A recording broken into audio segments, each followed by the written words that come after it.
নমস্কার, আপনারা দেখছেন আমাদের টিভি। এই মুহূর্তে আমরা রয়েছি একেবারে কাছুয়াপাড়া থেকে। সকালে লাইভ আপনাদেরকে দেখিয়েছিলাম। এই মুহূর্তে কিন্তু সেই গৃহবধূর বাড়ির পরিবারের লোকজন এসে উপস্থিত হয়েছেন এই বাড়িতে। সঙ্গে কিন্তু ধূপগুড়ি থানা পুলিশ সাথে রয়েছেন। একেবারে এই মুহূর্তে সেই ছবি আমরা সরাসরি আমাদের টিভি পর্দায় দেখানোর চেষ্টা করছি। ধূপগুড়ি থানার পুলিশ সাথে রয়েছেন। একেবারে এই মুহূর্তে দেখতে পাচ্ছেন বাড়ির পরিবারের গৃহবধূর পরিবারের লোকজন এসে উপস্থিত হয়েছেন। একেবারেই সকালবেলা আপনাদেরকে আমরা খবর দেখিয়েছিলাম যে এক গৃহবধূর ঝুলন্ত দেহ উদ্ধার ঘিরে চাঞ্চল্য। তবে বাড়ির পরিবারের পক্ষ থেকে কিন্তু অভিযোগ করা হচ্ছে তাকে মার্ডার করা হয়েছে, খুন করা হয়েছে, এমনটা কিন্তু অভিযোগ করছেন বাড়ির পরিবারের লোকজন। মেয়ের বাড়ির পরিবারের লোকজনের অভিযোগ। একটু কথা বলো, কি অভিযোগ আপনাদের? মার্ডার করছে, মারিয়ে ফেলছে। রাত্রির বেলা যখন ফোন করে ভালো ছিল, সকালবেলা ফোন করছে মারা গেছে, তাহলে মারিয়ে ফেলছে নাকি? পুরোপুরি মার্ডার করা হয়েছে। মার্ডার করা হয়েছে, থানা দিকে তো মার্ডার করা হয়েছে। অভিযোগ দায়ের করেছেন থানায়? কাউকে আটক করেছে এখনো পর্যন্ত? শ্বশুরকে আটক করেছে, মেয়েটা একজনকে আটক করেছে। যে মেন অভিযুক্ত সে তাকে কি এখনো পায়নি, পুলিশ এখন আসবে, পুলিশ ধরবে। এখন কিসের জন্য আসলে? এখন আমরা আছি, যা ভাড়া পত্র আমরা যা দিচ্ছি, যে জিনিস দিচ্ছি সব আমরা নিয়ে যাবো, বাচ্চাটাকে নিয়ে যাবো। পুলিশ নিয়ে আসি, আমরা ওটা সব নিয়ে যাবো। ধন্যবাদ। কি নাম আপনার? শফিউল হক। আপনারা শুনলেন, একেবারেই পরিবারের লোকজন কিন্তু এসে উপস্থিত হয়েছে। তারা বাড়িতে যাবেন, তাদের যে যাবতীয় আসবাবপত্র রয়েছে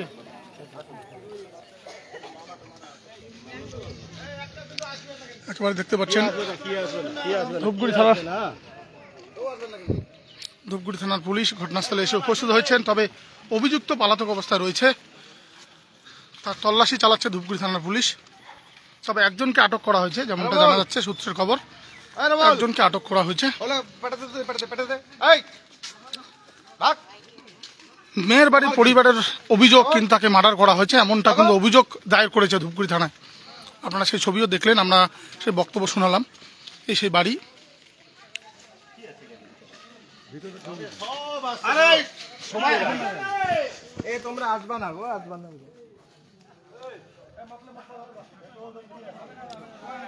সেই গৃহবধূর 3 বছরের একটি বাচ্চা রয়েছে, যেমনটা কিন্তু জানা যাচ্ছে। আমরা দেখিয়েছিলাম বাড়িতে কিন্তু কেউ নেই, ফোনটা দেখা যাচ্ছে। বাড়ির লোকজন এই রুমের মধ্যেই কিন্তু ঘটনাটি ঘটেছে।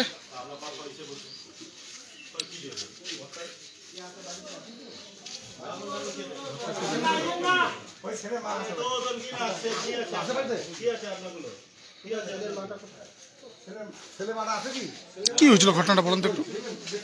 ঘটনাটা অ্যাকচুয়ালি কি আমরাও তো জানি না, মানে আমরা সকালবেলা ঘুমের থেকে শুনতেছি যে এইরকম ঘটনা, এই বাড়ির একজন মহিলা আর কি সুইসাইড করছে, গলায় ফাঁস দিচ্ছে, এতটুকুই জানি আর কি আমরা।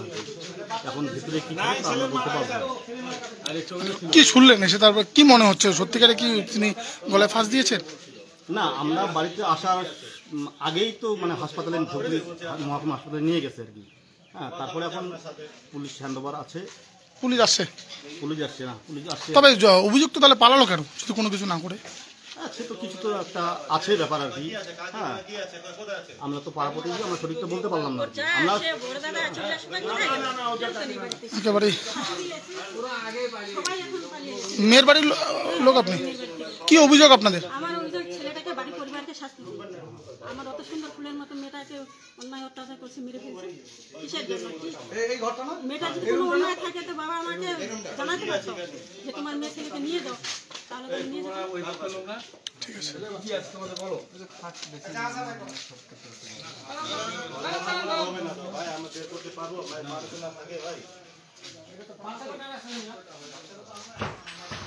একেবারে দেখছেন এই মুহূর্তে সেই ছবি আমরা সরাসরি আমাদের টিভির পর্দায় দেখানোর চেষ্টা করছি। তবে বাড়িতে কিন্তু কেউ নেই, একেবারে প্রত্যেকটি রুমে কিন্তু লাগানো রয়েছে।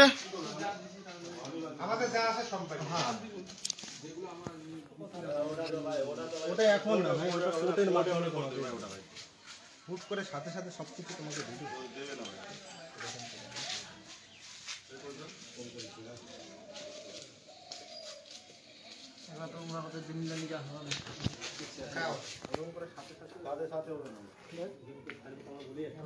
কোর্টের মাধ্যমে তাহলে গাড়ি আর বললো গাড়িটা আনবা না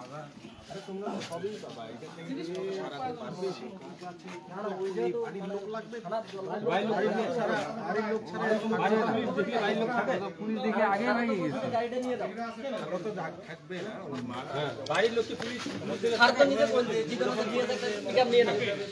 জামালপত্র আছে সব নিয়ে চলে আসবে খালি এখানে কোনো জায়গায় হট্টগোল না হয় এইটা বাড়িতে না হবে না ওটা আমরা বলতেছি যা জিনিস আছে আমরা নিয়ে দেবো গাড়ি গাড়ি যা আছে সব নিয়ে দেবো কিন্তু গাড়িটা ভাড়া করছে কোনো গাড়িটা তো ভাড়া করে নিয়ে কিন্তু বাড়ির তো লোকজন কেউ নেই, কিভাবে নেবেন? বাড়িতে লোক থাকে পুলিশ যদি পুলিশ ও তো আসামি ও তো এখন বাইকে যাবে এখান থেকে থাকবে ও থাকবে নাকি থাকবে কোনো মাসও আসতে না পারে তাহলে আমরা কি করবো এক মাস দরকার ছিল না বলে আমার গাড়ি দেওয়া দরকার কে বলছিল যে গাড়ি নেন? স্যার বলছিল তো তোমার যেগুলো সেগুলো নিয়ে যান সব নিয়ে যান। গাড়িটা আমাদের বাধা করছে, আমার গাড়ি নিবো না। ওরা বলছে থানা থেকে আমরা গাড়িটা নিয়ে যাবো, আমি থানা ওদের গাড়ি নিয়ে আসবো, থানাতে ওরা আরেস্ট করে নিয়ে যাবে। গাড়ি তোমরা পাবা না, বাড়িতে যা খাট পালন দিচ্ছ সেগুলো নিয়ে যাও। ওই জন্য স্যারকে বলে দিয়ে আমরা গাড়ি ভাড়া করছি। নাহলে তো ভাড়া গাড়ি নিয়ে আসতাম থানার থেকে বলছিল? থানা থেকে বলছি না তো আমরা এখানে কি করে থানা থেকে বলতে বলে এখানে যাওয়া চলবে না, তাহলে আমরা আসবো না আমাদের যে বডিটা আমার সেটা থানাতে আছে। একেবারে শুনলেন পরিবারের অভিযোগ, আমরা সেই ছবিও আপনাদেরকে দেখালাম।